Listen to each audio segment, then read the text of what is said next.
Good morning everyone. आज है हमारा UK triple S C assistant accountant का बैच नंबर 3। आज हम करने वाले हैं जर्नल, लेजर, सब्सिडरी बुक्स के बारे में। ये वाला अगर लेक्चर आप कर लेते हैं तो आपको अभी तक के ये तीसरे लेक्चर तक अकाउंटिंग का सारा बेसिक समझ आने लगेगा।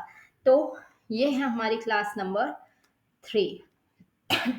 सबसे पहले हम बात करते हैं कि जर्नल क्या होता है। तो जर्नल को ना बुक ऑफ ओरिजिनल एंट्री कहते हैं, मतलब कि सबसे पहले अगर एंट्री कहीं रिकॉर्ड हुई है तो वो है जर्नल में। ठीक है, इसमें सारे बिजनेस से रिलेटेड ट्रांजैक्शन रिकॉर्ड किए जाते हैं। और कैसे रिकॉर्ड किए जाते हैं? क्रोनोलॉजिकली। क्रोनोलॉजिकली मतलब लाइन से। और लाइन से कैसे रिकॉर्ड होंगे? जब हम उन्हें डेट वाइज, मतलब जैसे जैसे अगर 1 अप्रैल को कोई ट्रांजेक्शन हुआ लिख दिया, 2 अप्रैल को हुआ फिर उसको उसके नीचे लिखते हैं, ऐसे सारे ट्रांजेक्शन को अगर हम क्रोनोलॉजिकली रिकॉर्ड करना शुरू कर दें तो वो है जर्नल। जर्नल को हम डे बुक भी कहते हैं। डे बुक क्यों कहते हैं? क्योंकि इसमें हर डे की ट्रांजेक्शन रिकॉर्ड होती है डेट वाइज। ठीक है, जैसे कि अगर आपसे पूछा जाए कि जर्नल का फॉर्मेट क्या है तो पहला कॉलम होता है डेट का, उसके बाद होता है पर्टिकुलर्स, तीसरा होता है लेजर फोलियो। अब लेजर क्या होता है वो भी हम पढ़ने वाले हैं। लेजर में जो आप एंट्री डाल रहे हो वहां उस एंट्री का यहाँ नंबर आ जाए। सपोज ये एंट्री वहां पर नंबर 1 पे है तो यहाँ नंबर 1 लिख देंगे। फिर चौथा कॉलम होता है डेबिट का, पांचवा कॉलम होता है क्रेडिट का। अब कुछ इंपॉर्टेंट टर्म्स। डेट मतलब क्या? डेट मतलब वो तारीख जिस दिन ट्रांजेक्शन हुई। तो जिस दिन ट्रांजेक्शन हुई वो वाली डेट आप यहाँ डाल दोगे। फिर अकाउंट्स में क्या लिखते हो? जितने भी अकाउंट आपके इफेक्ट हुए, क्योंकि आपको पता है एक अकाउंट डेबिट होगा एक अकाउंट क्रेडिट होगा। अब यहाँ मल्टीपल अकाउंट डेबिट और क्रेडिट भी हो सकते हैं। और सबसे इंपॉर्टेंट बात, आपको जब भी आप एंट्री लिखते हो उसके नीचे आपको नरेशन लिखना है। ठीक है, जैसे कि अगर आपने सपोज किया है, क्या आपने परचेज किया तो purchase account debit to bank account. अब यहाँ आपको नरेशन लिखने, नरेशन कैसे लिखते हैं? Being goods purchase. तो अगर आप बीइंग से स्टार्ट करो और फिर उसके नीचे उसका थोड़ा सा नरेशन, मतलब उसके थोड़ा सा उस एंट्री के बारे में लिखना।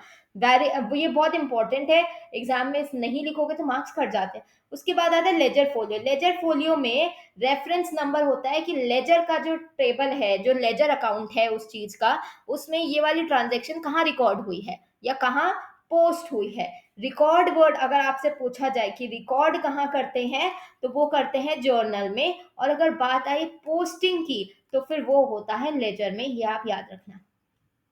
डेबिट साइड और क्रेडिट साइड सबको पता है। अब इसके बाद आता है rules of debit and credit. ये सबसे ज्यादा इंपॉर्टेंट है, rules of debit and credit. हमें पता है कि एक अकाउंट डेबिट होगा यूजुअली और दूसरा अकाउंट क्रेडिट होगा। तो अगर हम बात करें गोल्डन रूल्स ऑफ अकाउंटिंग के, तो पहला गोल्डन रूल है पर्सनल अकाउंटिंग पे। पहला गोल्डन रूल किस पे बेस्ड है? पर्सनल अकाउंटिंग पे। पर्सनल अकाउंटिंग कहता है कि debit the receiver and credit the giver. Debit the receiver मतलब कि जिसको पैसा मिला, अगर आपको पैसा मिला या फिर आपको कुछ भी मिला, रिसीव कर रहे हो, अगर आप कर रहे हो रिसीव, ठीक है, या फिर मतलब दूसरी लैंग्वेज में कह दे, या फिर आपके पास प्लस हो रही है कोई चीज तो आपको उसे डेबिट करना है। क्रेडिट द गिवर, अगर आप दे रहे हो, मतलब कि आपसे कोई चीज माइनस हो रही है तो उसे क्या करना है? क्रेडिट करना है। तो यही रूल कहता है debit the receiver, credit the giver. For example, paid Ram 5,000 rupees. तो राम को 5,000 रुपये रिसीव हुए तो राम को क्या कर देंगे? डेबिट। और उसके बाद हमारा कैश अकाउंट बाहर गया, हमारा कैश अकाउंट हमने दिया। और मैंने आपको बताया था अगर आप दे रहे हो या फिर आपके पास से माइनस हो रहा है तो उसे क्या करेंगे? क्रेडिट। सिंपल। तो Ram account debit to cash account. अब आता है रियल अकाउंट। पहला क्या पढ़ा हमने? Personal account. ये बात याद रखना, आप कहीं पर पर्सनल को रियल में और रियल की एंट्री पर्सनल में नहीं डाल सकते, इनका गोल्डन रूल। तो पर्सनल अकाउंट हो गया। अब होता है रियल अकाउंट। रियल अकाउंट कहता है कि डेबिट व्हाट कम्स इन। बात ये भी वही कह रहा है लेकिन दूसरी लैंग्वेज में कह रहा है। ये कह रहा है अगर डेबिट व्हाट कम्स इन, जो ऑर्गेनाइजेशन के पास आया उसे डेबिट कर दो। And credit what goes out, जो ऑर्गेनाइजेशन से बाहर गया उसे क्रेडिट कर दो। सिंपल। जैसे कि आपने परचेज करा फर्नीचर 10,000 रुपीज के, तो फर्नीचर ऑर्गेनाइजेशन के अंदर आया, फर्नीचर ऐड हुआ तो आप फर्नीचर को कर दोगे डेबिट। अब आपने बैंक कैश दिया, कैश दिया या फिर बैंक से पैसा दिया तो कैश कम हो गया, तो कैश को क्या कर दोगे? क्रेडिट। तो एंट्री क्या बनेगी? परचेज फर्नीचर की एंट्री बनेगी furniture account debit to cash account. अगर आपको ये गोल्डन रूल्स याद हो जाएंगे तो कभी भी जर्नल एंट्री गलत नहीं बनेगी। अब पहला हो गया पर्सनल, दूसरा हो गया रियल, तीसरा अकाउंट होता है नॉमिनल अकाउंट। नॉमिनल अकाउंट हमें कहता है कि debit all expenses and losses, credit all income and gain. इसको हम सबसे इंपॉर्टेंट भी कह सकते हैं। आपको डेबिट करना है सारे खर्चों को और सारे नुकसान को, और आपको क्रेडिट करना है सारी इनकम को और सारे फायदे को। मैंने बताया था इनकम का मतलब क्या होता है, कल बताया था इनकम का मतलब होता है रिवेन्यू प्लस गेन। ठीक है, तो जितनी भी इनकम हो रही है, जितने भी फायदे हो रहे हैं उन्हें क्रेडिट करो, जितने भी खर्चे हो रहे हैं, जितने भी नुकसान हो रहे हैं उसे डेबिट करो। ये नॉमिनल अकाउंट बोलता है। कुछ जर्नल एंट्रीज देखो। कैपिटल इंट्रोड्यूस करी है कैश में, तो क्या एंट्री बनेगी? कैश आपके पास आया तो कैश अकाउंट डेबिट। ठीक है, और कैपिटल मैंने आपको बताया था कि जो कैपिटल का नेचर होता है, अगर कैपिटल इंक्रीज हो रही है तो वो क्रेडिट होगी, और अगर कैपिटल डिक्रीज हो रही है तो वो डेबिट होगी। यहाँ कैपिटल भी इंक्रीज हो रही है, और अगर इंक्रीज हो रही है तो वो कैपिटल होगी, एंट्री बन गई। दूसरा, आपने गुड्स परचेज करे तो purchase account debit to cash, ये हम डिस्कस कर चुके हैं। आपने गुड्स क्रेडिट पे परचेज करे, तो अगर क्रेडिट पे परचेज करे तो कैश की जगह पे क्या आ जाएगा? क्रेडिटर का नाम आ जाएगा। यही तो होता है, अगर आप कोई गुड्स को कैश में परचेज ना करके क्रेडिट में परचेज करते हो तो उस जगह पे कैश ना के क्रेडिटर का नाम आ जाता है। आपने गुड्स बेच दिए कैश में, तो कैश आपके पास आया, कैश में बेचे कैश आया, और गुड्स बेच दिए तो गुड्स कम हो गए, तो गुड्स क्रेडिट हो जाएंगे। अब आपने क्या किया? गुड्स के केस में हम क्या लिखते हैं? सेल्स लिखते हैं। गुड्स के केस में कभी भी यहाँ गुड मत लिखना। अगर यहाँ मशीनरी होती ना, मशीनरी, तो हम मशीनरी लिखते, तो हम क्या लिखते? Bank account debit. अगर मशीनरी बेची थी तो बैंक टू मशीनरी, लेकिन ये गुड्स है तो हम हमेशा बैंक टू सेल, और अगर परचेज किया होता है तो परचेज टू बैंक लिखेंगे। गुड्स आपने क्रेडिट पे बेच दिए राम को, तो Ram account debit to sale account. Rent pay किया है, रेंट क्या है? खर्चा। क्या है? Rent expense. मैंने क्या बोला था? Debit all expenses and losses, तो मैंने रेंट एक्सपेंस है उसे डेबिट कर दिया। अब कैश मेरे पास आया, अगर कैश आता है तो हम उसको ऐड कर देते हैं। Debit what comes in and credit what goes out. Sorry, यहाँ कैश आपका गया गाइस। जब आपने रेंट पे किया तो कैश आपके पास से चला गया, तो इसलिए इसे क्या कर दिया? क्रेडिट कर दिया। और एक चीज और याद रखना कि असेट होते हैं ना, असेट, अगर वो बढ़ते हैं तो उन्हें डेबिट करते हैं, और अगर वो घटते हैं तो उन्हें क्रेडिट करते हैं। लाइबिलिटी होती है ना, लाइबिलिटी, अगर वो बढ़ती हैं तो उन्हें क्रेडिट करते हैं, और अगर वो घटते हैं तो उन्हें डेबिट करते हैं। सिंपल, यही रूल है। उसके बाद आता है कैश। सैलरी पे करी तो salary account debit to cash account.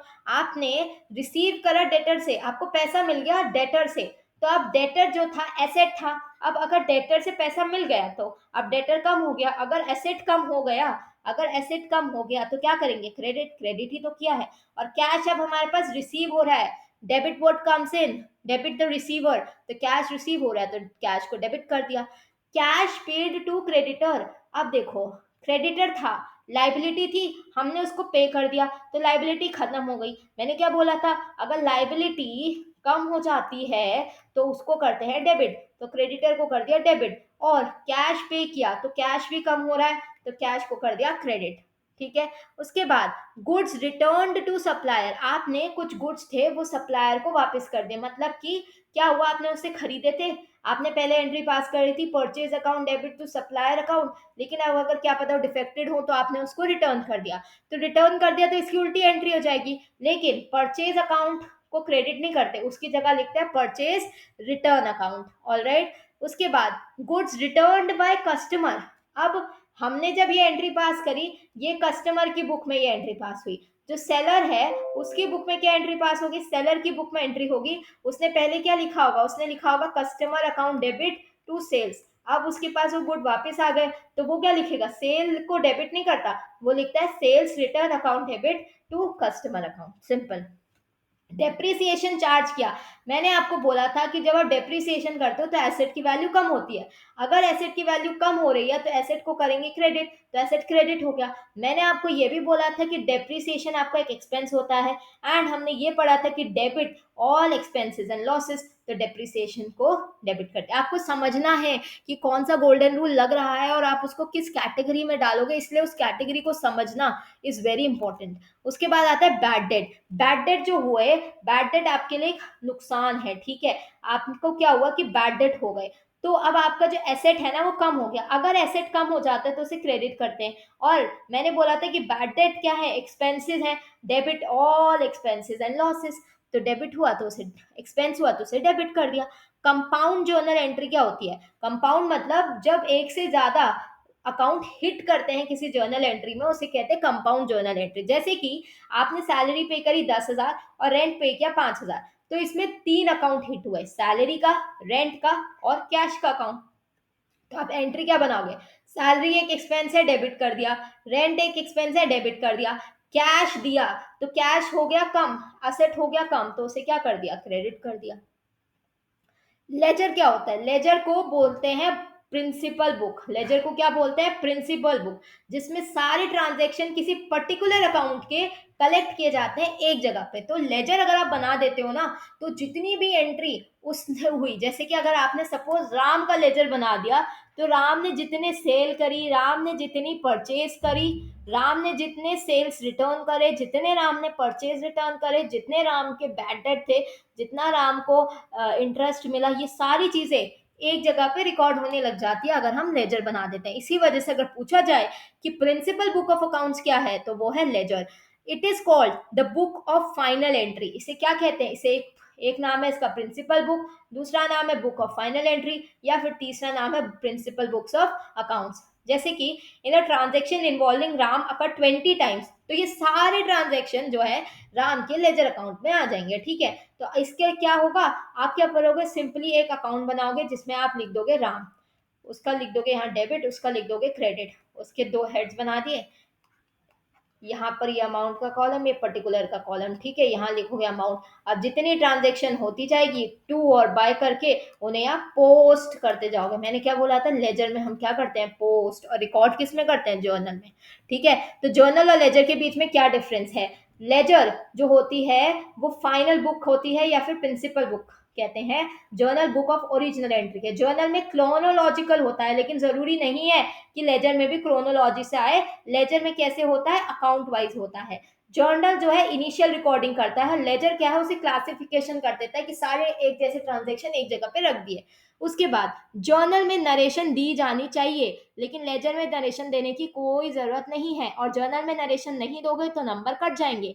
Journal को बैलेंस नहीं किया जाता। अगर जर्नल में कोई अकाउंट का बैलेंस बच जाता है ना, तो उसे बाय बैलेंस ब्रॉड डाउन या बाय बैलेंस कैरी डाउन करके उसकी एंट्री को खत्म कर देते हैं, उसको बैलेंस आउट कर देते हैं। लेकिन लेजर के अकाउंट को हमेशा बैलेंस करना पड़ता है। इंपॉर्टेंस क्या है जर्नल की? ये बेसिस प्रोवाइड करता है हमें लेजर पोस्टिंग के लिए। और लेजर की इंपॉर्टेंस क्या है? कि ये हमें हेल्प करता है ट्रायल बैलेंस के लिए। तो अगर जर्नल बनाओगे तो लेजर बन पाएगा, और अगर लेजर बन पाएगा तो ट्रायल बैलेंस बन पाएगा, और अगर ट्रायल बैलेंस बन पाएगा तो आपके फाइनेंशियल अकाउंट बन पाएंगे, फाइनेंशियल स्टेटमेंट बन पाएंगे। तो जर्नल डेट वाइज होता है और लेजर अकाउंट वाइज होता है। जर्नल बताता है कि कब ट्रांजैक्शन हुई, और लेजर बताता है कि किस अकाउंट को इफेक्ट करते हुए ट्रांजैक्शन हुई। अब आती है सब्सिडियरी बुक्स। सब्सिडियरी बुक्स जो होती हैं ये स्पेशल बुक्स होते हैं जो कि मेंटेन की जाती हैं ताकि हम ट्रांजैक्शन जो सिमिलर नेचर के हैं उन्हें सेपरेटली रिकॉर्ड करते जाएं। सब्सिडरी बुक को भी बुक ऑफ ओरिजिनल एंट्री या बुक ऑफ प्राइम एंट्री कहते हैं। प्रिंसिपल बुक ऑफ अकाउंट्स नहीं कहते, इसे बुक ऑफ प्राइम एंट्री कहते हैं। तो हर एक ट्रांजेक्शन को एक अलग अलग जर्नल में लिखने के बजाय हम उसे डिवाइड कर देते हैं बहुत सारी सब्सिडरी बुक्स में। जैसे कि टाइप्स ऑफ सब्सिडरी बुक्स कौन कौन सी है? पहली है परचेज बुक। जितनी भी क्रेडिट परचेज, क्रेडिट मतलब उधारी की परचेज, जितनी भी उधारी वाली क्रेडिट परचेज होंगी वो सारा का सारा परचेज अकाउंट में लिख दी जाएंगी। ठीक है, लेकिन इंपॉर्टेंट आता है कि परचेज अकाउंट में क्या रिकॉर्ड नहीं होता। ये क्वेश्चन भी आ सकते हैं कि इनमें इनके एक्सेप्शंस क्या क्या है सारे सब्सिडरी बुक में। पहला, कैश परचेजेस। ऑब्वियसली क्योंकि आप सिर्फ क्रेडिट उधारी की परचेजेस रिकॉर्ड कर रहे हो, तो कैश की परचेज यहाँ रिकॉर्ड नहीं करनी। तो कैश की परचेज रिकॉर्ड कहाँ होती है? अरे वहां कैश अकाउंट हिट हो गया ना, तो आप उसके लिए कैश की सब्सिडरी बुक बनाओगे, उसके लिए कैश अकाउंट सेपरेटली बनता है। दूसरा हो गया, आप फर्नीचर का, मशीनरी का, लैंड का, इनका परचेज रिकॉर्ड नहीं करोगे, क्योंकि फर्नीचर, मशीनरी, लैंड ये नॉन करेंट एसेट्स हैं और इनमें अगर आप इनकी परचेज करते हो तो इसकी एंट्री परचेज टू बैंक नहीं होती, इसकी एंट्री होती है फर्नीचर टू बैंक या मशीनरी टू बैंक। दूसरी होती है sales account, sales book. Sales book में हम क्रेडिट सेल्स, उधारी की सेल्स रिकॉर्ड करते हैं सिर्फ, इसमें कैश की सेल्स रिकॉर्ड नहीं होती, फर्नीचर, मशीनरी और लैंड की सेल्स रिकॉर्ड नहीं होती। आती है परचेज रिटर्न बुक। मैं आपको बता चुकी हूँ, अगर गुड्स रिटर्न हो गए तो वो सारे के सारे परचेज रिटर्न में चले जाते हैं। परचेज रिटर्न का दूसरा नाम क्या है, क्वेश्चन बनता है। परचेज रिटर्न का दूसरा नाम है return outward book. Return outward मतलब कि आपने बाहर की तरफ, पहले परचेज करते हो तो आपके ऑर्गेनाइजेशन में आता है ना, अब आपने रिटर्न आउटवर्ड कर दिया तो आपने अपनी ऑर्गेनाइजेशन से बाहर कर दिया, तो इसको क्या कहते हैं, रिटर्न आउटवर्ड बुक कहते हैं। ठीक है, उसके बाद आता है sales return book. Sales return book मतलब कि जितनी भी सेल कस्टमर को की, अगर उन्होंने वो सेल वापस कर दिया, आपने सेल करी, आपकी ऑर्गेनाइजेशन है, आपने सेल करी, आपका सेल बाहर को गई, लेकिन अगर रिटर्न आ गया तो यही सेल अंदर को आ गई, तो इसीलिए इसको क्या कहते हैं, रिटर्न इनवर्ड बुक, इसका दूसरा नाम है।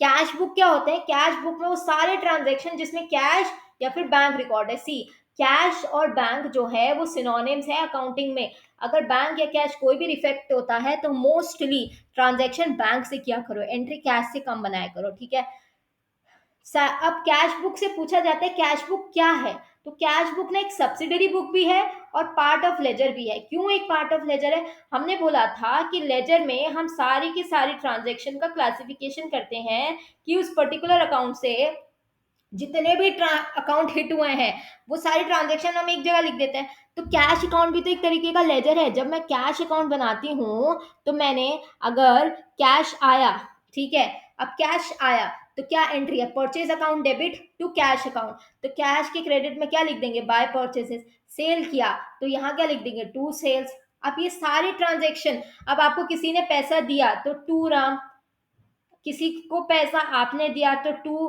महेश। अब ये सारे ट्रांजेक्शन हम एक जगह रिकॉर्ड कर रहे हैं ना, जिसमें कैश अकाउंट रिफ्लेक्ट हो रहा है, तो इसीलिए कैश को हमेशा याद रखो, बुक ऑफ सब्सिडरी बुक भी कहते हैं और it's a part of ledger. This is very common MCQ. Okay, bills receivable book कल बताया था।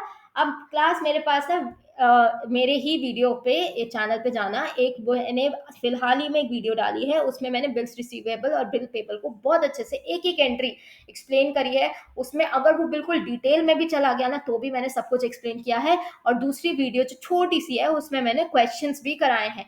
तो आप वो दोनों वीडियो देखो, आपको बिल्स रिसीवेबल और बिल पेबल दोनों एकदम क्लियर हो जाएगा, और ये आपके सिलेबस में है तो आपको देखनी चाहिए। ठीक है, अब आता है आपको, अगर कस्टमर से बिल रिसीव हुआ तो वो सारे बिल, बिल रिसीवेबल में और सारे बिल पेबल एक बुक में। जर्नल प्रॉपर क्या होता है, क्वेश्चन आता है कि जर्नल प्रॉपर क्या होता है। जर्नल प्रॉपर मतलब जो ट्रांजैक्शन आप किसी भी अकाउंट में नहीं लिख सकते, उस ट्रांजैक्शन को आप जर्नल प्रॉपर में लिखते हो। एग्जाम्पल क्या है जर्नल प्रॉपर के, ये आ सकता है कि ये अकाउंट कहाँ जाएगा। तो अगर आपकी कोई ओपनिंग एंट्री है ना, ओपनिंग एंट्री मतलब टू बैलेंस ब्रॉट डाउन या फिर बाय बैलेंस ब्रॉट डाउन, ऐसी कोई एंट्री है ना, वो जर्नल प्रॉपर में। क्लोजिंग एंट्री है, यहाँ पर बाय ब्रॉट डाउन की जगह क्लोजिंग में आ जाता है क्रेडिट डाउन। ठीक है, क्लोजिंग एंट्री है वो रिकॉर्ड होगी। कोई एडजस्टमेंट एंट्री है, कोई ट्रांसफर एंट्री है, रेक्टिफिकेशन मतलब किसी एंट्री को करेक्ट किया है, आपने फिक्स्ड एसेट की क्रेडिट परचेज करी है या फिक्स्ड एसेट की क्रेडिट सेल करी है, ये सारी की सारी ट्रांजैक्शन जर्नल प्रॉपर में आती है। तो जो ट्रांजैक्शन कहीं नहीं आ पाई अभी ऊपर की बुक्स में से, वो जर्नल प्रॉपर में आ जाएगी। अब आता है कि एग्जामिनर कहाँ फंसा सकता है अगर परचेज बुक का क्वेश्चन आए। सपोज एक बिजनेस ने परचेज करे गुड्स 20,000 के क्रेडिट पे, ठीक है, फिर उसने फर्नीचर परचेज करा 10,000 का क्रेडिट पे, अच्छा, फिर गुड्स परचेज करे 5,000 के क्रेडिट में, तो कितने की एंट्री रिकॉर्ड होगी, यहाँ पर सिर्फ 20,000 की एंट्री रिकॉर्ड होगी। क्यों गाइस, क्योंकि सिर्फ यही 20,000 के गुड्स क्रेडिट पे परचेज हुए हैं। यहाँ देखो ये तो कैश में परचेज हुआ है और ये तो नॉन करेंट एसेट है, क्योंकि ये नॉन करेंट एसेट है ये नहीं रिकॉर्ड होगा, और क्योंकि ये कैश में परचेज हुआ है ये रिकॉर्ड नहीं होगा। और याद रखना कि परचेज बुक में केवल और केवल परचेज जो क्रेडिट पे हुए हैं वो रिकॉर्ड होते हैं। सेल्स बुक में, अब यहाँ आप आंसर दे पाएंगे, अगर मैंने गुड्स को सेल किया है क्रेडिट पे रिकॉर्ड होगा, फर्नीचर सोल्ड किया क्रेडिट पे क्या रिकॉर्ड होगा, नहीं, ये तो नॉन करेंट एसेट है ना।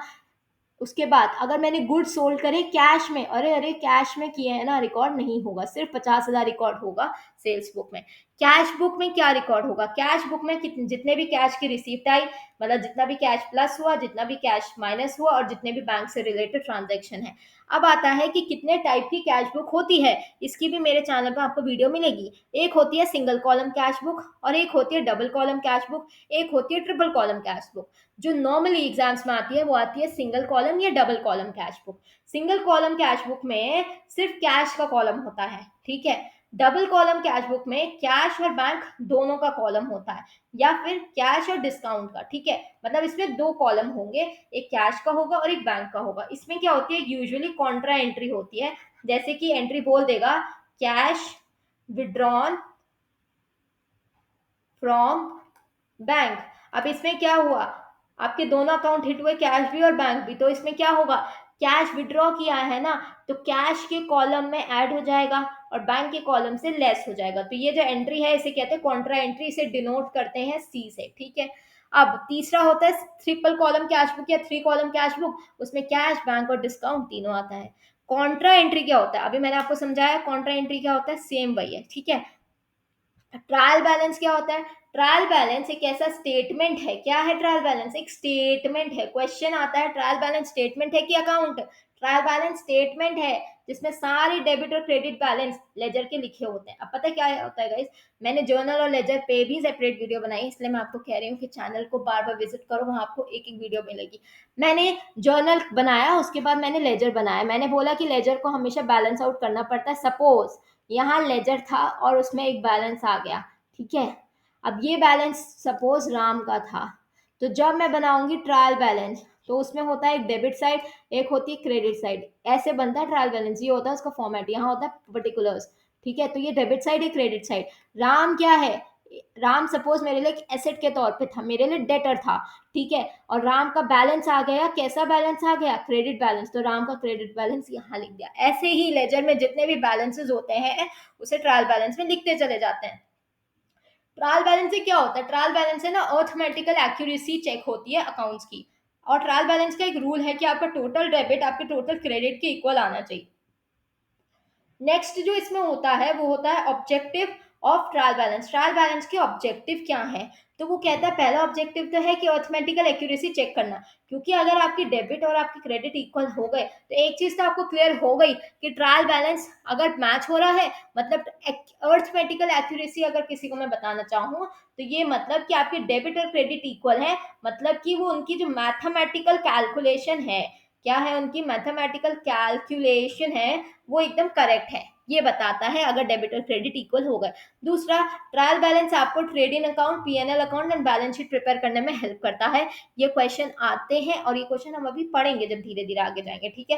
तो ट्रायल बैलेंस के दो हमने पढ़ लिए, पहला ये हमें बताता है कि अर्थमेटिकल एक्यूरेसी है कि नहीं। दूसरा, ये हमें फाइनेंशियल स्टेटमेंट प्रिपेयर करने में हेल्प करता है। तीसरा, ये हमें एरर्स को ढूंढने में, एरर्स मतलब गलतियों को ढूंढने में हेल्प करता है कि कोई अकाउंटिंग एरर तो नहीं हो गया, ठीक है।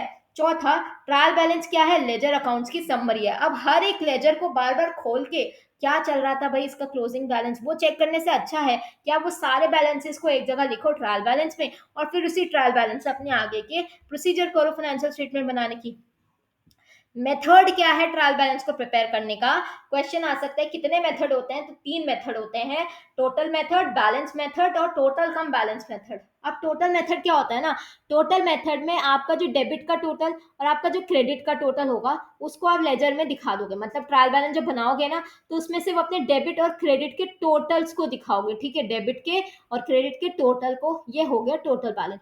बैलेंस मेथड क्या होता है, इसमें अपने क्लोजिंग बैलेंस दिखाओगे, जैसे मैंने राम का दिखाया, वो बैलेंस मेथड होता है। Balance method most popular method है, रियल लाइफ में भी बैलेंस मेथड ज्यादा यूज होता है क्योंकि टोटल मेथड को दिखाना इज नॉट वेरी रेलेवेंट। फिर आता है टोटल कम बैलेंस मेथड, जहां पर आप टोटल भी दिखाते हो और बैलेंस मेथड भी दिखाते हो। इसको यूज क्यों नहीं करते, क्योंकि ये थोड़ा सा लेथार्जिक है, टोटल भी दिखाना पड़ेगा बैलेंस भी दिखाना पड़ेगा। ये क्यों नहीं यूज करते, ये हमें बताता ही नहीं है कि एक्चुअल में क्लोजिंग बैलेंस रहे क्या है। बैलेंस मेथड सबसे अच्छा मेथड है, अगर वो पूछेगा सबसे बेस्ट मेथड क्या है ट्रायल बैलेंस को प्रिपेयर करने का, तो वो है balance method. Which account have debit balance, अब आपको पूछा जा सकता है कि डेबिट बैलेंस किसके होंगे। देखो मैंने आपको बताया था कि debit all expenses and losses. और मैंने आपको एक और चीज बताई थी, डेबिट होता है एसेट, ये तो बच्चे बच्चे को पता है। तो कौन से अकाउंट डेबिट होंगे? Assets account, expenses account, losses account. Cash क्या है? असेट है। बैंक क्या है? असेट है। परचेज क्या है? एक्सपेंस है। सेल्स रिटर्न, सेल करी थी तब तक वो इनकम था, अब वापस आ गई तो एक्सपेंस बन गया।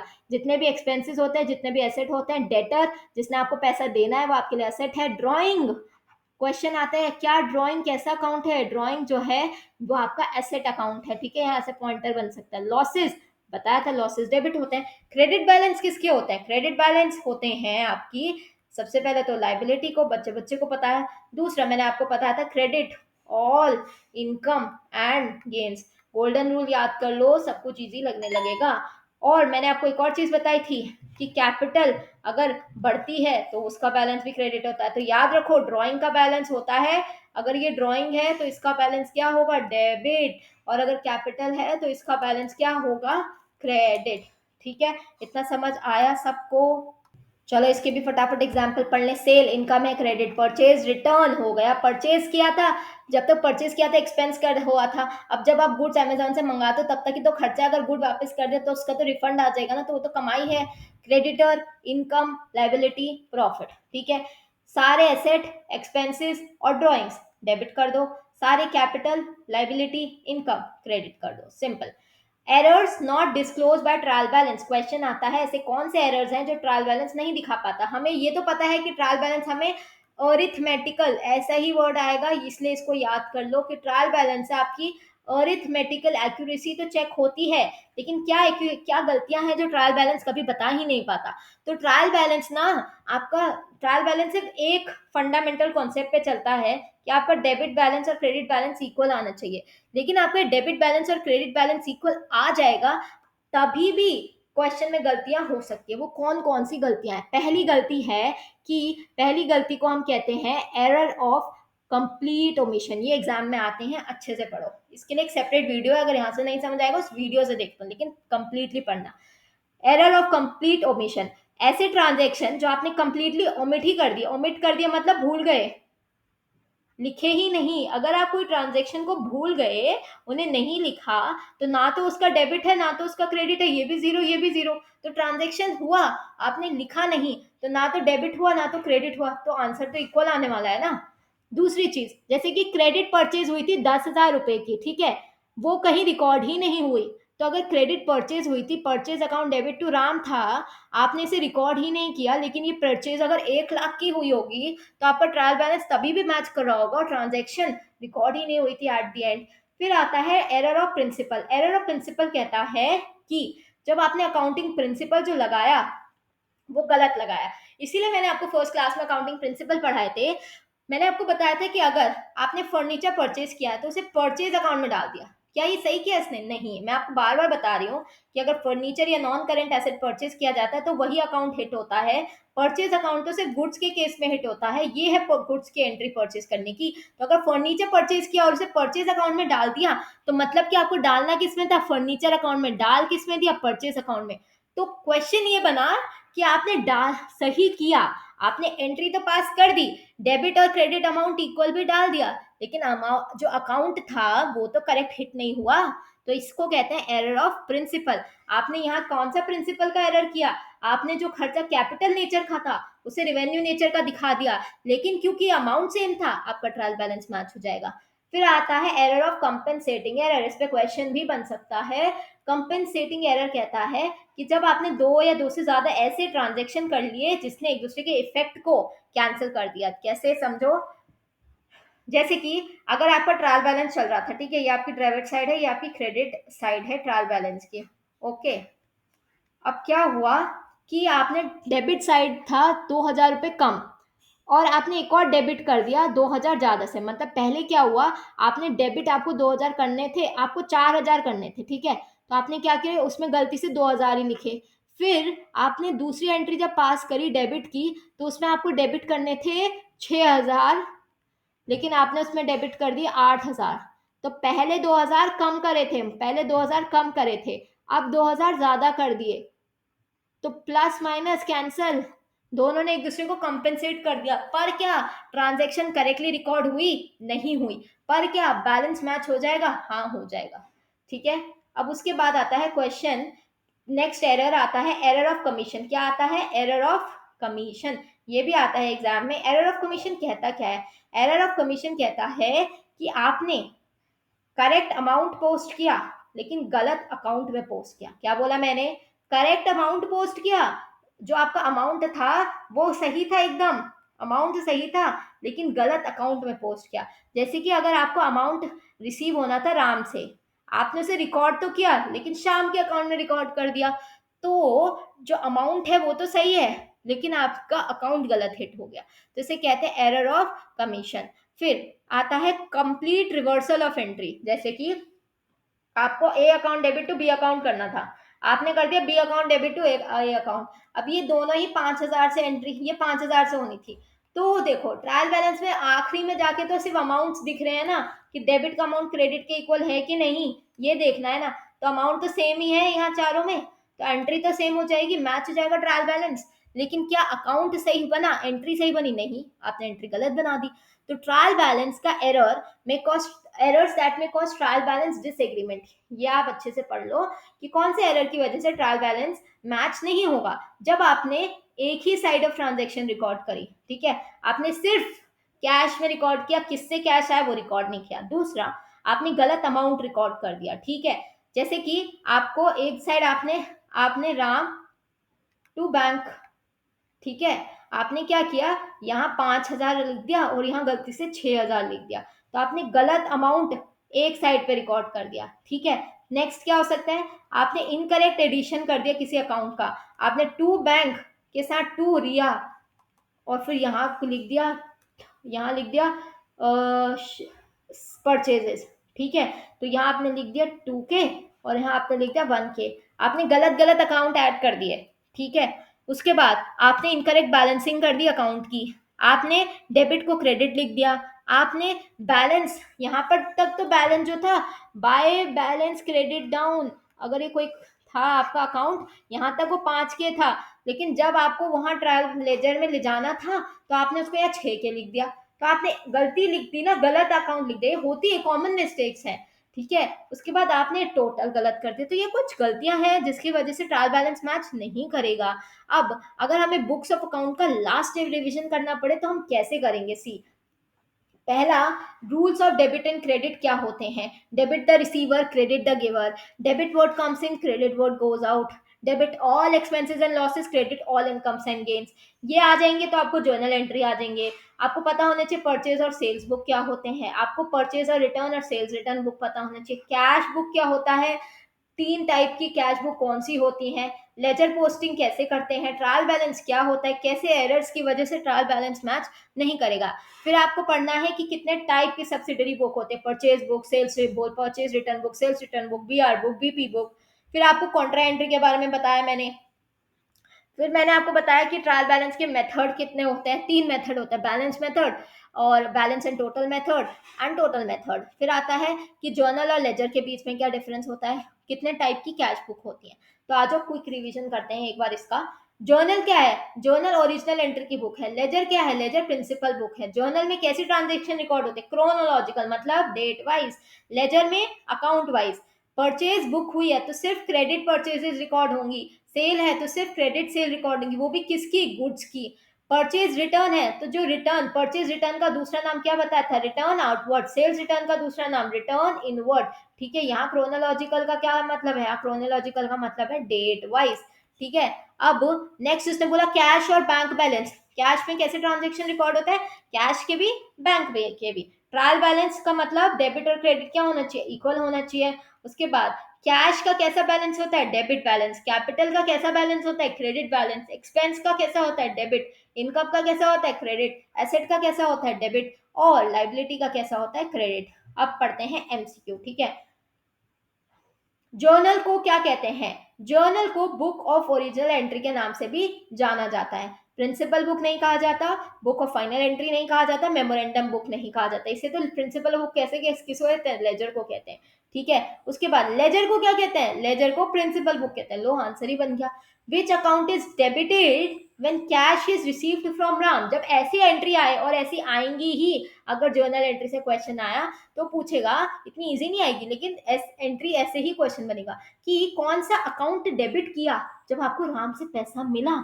तो आप एंट्री, आपको वहां क्या करना है, सिंपली एंट्री लिखनी है कि राम से पैसा मिला तो cash account debit to Ram account. अब यहाँ पर बैंक भी हो सकता है, तो अगर ऑप्शन में बैंक होगा तो पहले बैंक को प्रेफरेंस देना, ठीक है। तो यहाँ कैश है तो कैश अकाउंट डेबिट, क्या हुआ है, डेबिट तो कैश हुआ है ना। उसके बाद परचेज बुक में कैसी परचेजेस रिकॉर्ड होते हैं, क्वेश्चन आएगा ऑल परचेजेस या कैश परचेजेस या क्रेडिट परचेजेस ऑफ गुड्स या क्रेडिट परचेजेस ऑफ एसेट्स। तो मैंने इसलिए आपको ये बड़े आराम से समझाया कि परचेज बुक में सिर्फ credit purchases of goods record होता है। सेल्स बुक में क्या रिकॉर्ड होता है, सिर्फ credit sale of goods, asset की क्रेडिट सेल भी रिकॉर्ड नहीं होती। अगर गुड रिटर्न कर दिया सप्लायर को, तो देखो, आपने गुड रिटर्न कर दिया सप्लायर को, आपने परचेज किया था, अब आपने उसको वापस कर दिया, जब पहले अंदर आया था अब वो बाहर चला गया, बाहर का मतलब आउटवर्ड होता है, तो इसको क्या बोलेंगे, परचेज रिटर्न बुक कह लेंगे या फिर रिटर्न आउटवर्ड बुक कह लेंगे। उसके बाद गुड्स रिटर्न्ड बाय कस्टमर, हमारे कस्टमर को हमने बेचा होगा तभी तो उन्होंने वापस किया होगा, तो कौन सी बुक हो गई, सेल्स रिटर्न बुक हो गई। उसके बाद which of the following normally has a debit balance, इसमें से डेबिट बैलेंस किसका होता है, क्या कैपिटल का डेबिट बैलेंस होता है, नहीं, कैपिटल का तो क्रेडिट बैलेंस होता है। क्या सेल्स का डेबिट बैलेंस होता है, नहीं, क्रेडिट बैलेंस। क्या क्रेडिटर का डेबिट बैलेंस, नहीं, क्रेडिट बैलेंस। क्या परचेज का, हाँ। ड्रॉइंग्स का क्या बैलेंस होता है, बताया था, ड्रॉइंग्स का बैलेंस होता है डेबिट, ठीक है। उसके बाद which of the following normally has a credit balance, इसमें से क्रेडिट बैलेंस किसका है, कैश का नहीं है, डेबिट डेटर का नहीं है, परचेजेस का भी नहीं है, कैपिटल का क्रेडिट बैलेंस है। ट्रायल बैलेंस प्रिपेयर किया जाता है क्यों, ताकि हम, मैंने बोला ना, अर्थमेटिकल एक्यूरेसी को चेक कर सकें। फाइनेंशियल पोजीशन ये सब है, लेकिन सबसे पहला है अर्थमेटिकल एक्यूरेसी। कौन सा एरर डिस्क्लोज नहीं कर पाएगा trial balance, one sided posting, या फिर रॉन्ग टोटलिंग, या फिर कंप्लीट ओमिशन, या फिर रॉन्ग बैलेंस। मैंने आपको जब ये चीजें पढ़ाई थी, ये और ये मैंने बताया था, ये वाले जो ट्रांजेक्शन है, ये ट्रायल बैलेंस जो है वो पता लगा पाता है। अगर आप एक जगह पोस्ट करोगे या आप गलत टोटल कर दोगे या रॉन्ग बैलेंस कर दोगे, ये ट्रायल बैलेंस को पता चल जाएगा, लेकिन सिर्फ अगर आप उसका कंप्लीट ओमिशन करोगे, ये ट्रायल बैलेंस को पता नहीं चल पाएगा।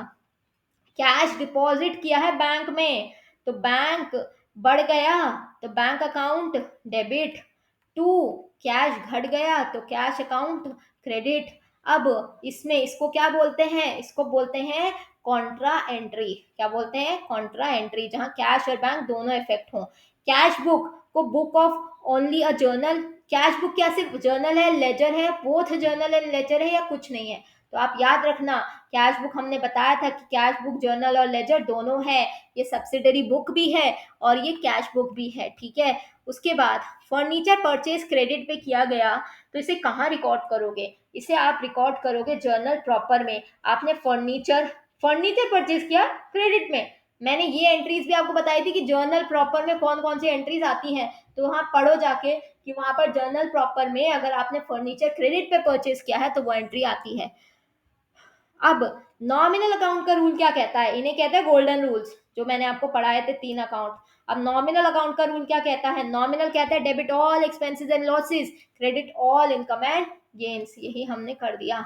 अब बात आता है which of the following is a real account, इसमें से कौन सा रियल अकाउंट है ये बता दो। चलो, रियल अकाउंट कौन सा है, तो इसमें से रियल अकाउंट है, क्या सैलरी रियल अकाउंट है, मशीनरी, क्या रेंट रियल अकाउंट है, या फिर कमीशन। सी ये एक्सपेंस या इनकम में आएंगे, जो मशीनरी है ये हमारा फिक्स्ड एसेट है या फिर नॉन करेंट एसेट है, ठीक है, तो ये एक रियल अकाउंट है। उसके बाद आता है which of the following is a personal account, personal account कौन सा है इनमें से, तो पर्सनल अकाउंट मतलब जिसमें debit the receiver, credit the giver, तो पर्सनल अकाउंट में इंडिविजुअल अकाउंट हिट होते हैं, ठीक है, तो Ram is a personal account. The most commonly use method of preparing trial balances, मैंने आपको बताया था कि balance method most common method है ट्रायल बैलेंस को प्रिपेयर करने के लिए।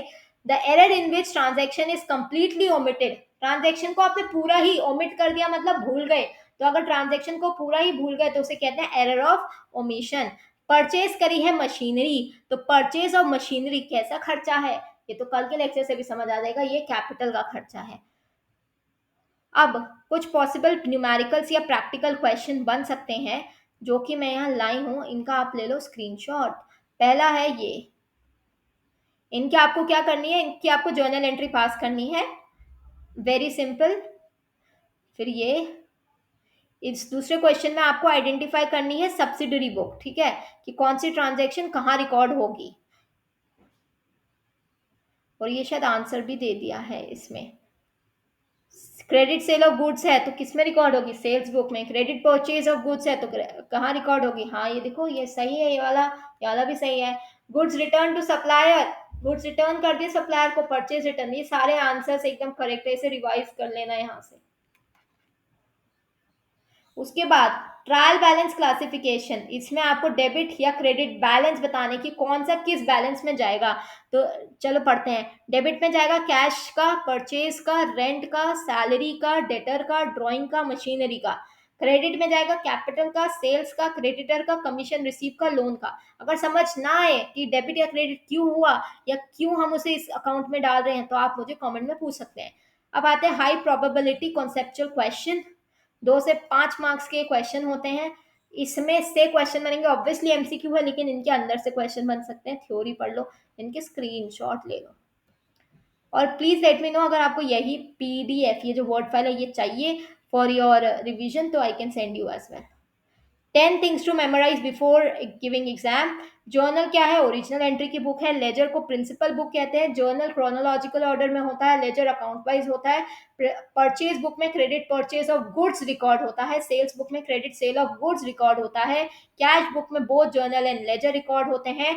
ट्रायल बैलेंस में डेबिट का टोटल क्रेडिट के टोटल के इक्वल आना चाहिए। डेबिट मतलब ये देखो, डेबिट मतलब asset plus expenses plus drawing, credit मतलब capital plus liability plus income. अगर फाइनल एग्जाम के मंत्र पूछें तो देखो, सबसे पहले आपको मैंने ट्रांजैक्शन के बारे में बताया था, फिर मैंने आपको आज बताया कि उसको हम कैसे सब्सिडरी बुक या जर्नल में रिकॉर्ड करते हैं। सब्सिडरी बुक और जर्नल से रिकॉर्ड करने के बाद उसके बैलेंस को जाएंगे लेजर में, लेजर के बाद उन्हें डालेंगे ट्रायल बैलेंस में, और ट्रायल बैलेंस से क्या बनते हैं फाइनली, फाइनल अकाउंट। तो जब क्वेश्चंस बनते हैं 11th-12th में भी तो वहां आपको लेजर जर्नल नहीं देते, उधर आपको सीधा ट्रायल बैलेंस देते हैं और बोलते हैं कि अब क्वेश्चंस करो जैसे कि पार्टनरशिप अकाउंट या ऐसा कुछ, ठीक है। तो yes, this was all about today's lecture. आज का भी हमने जो टारगेट रखा था वो कंप्लीट हो चुका है।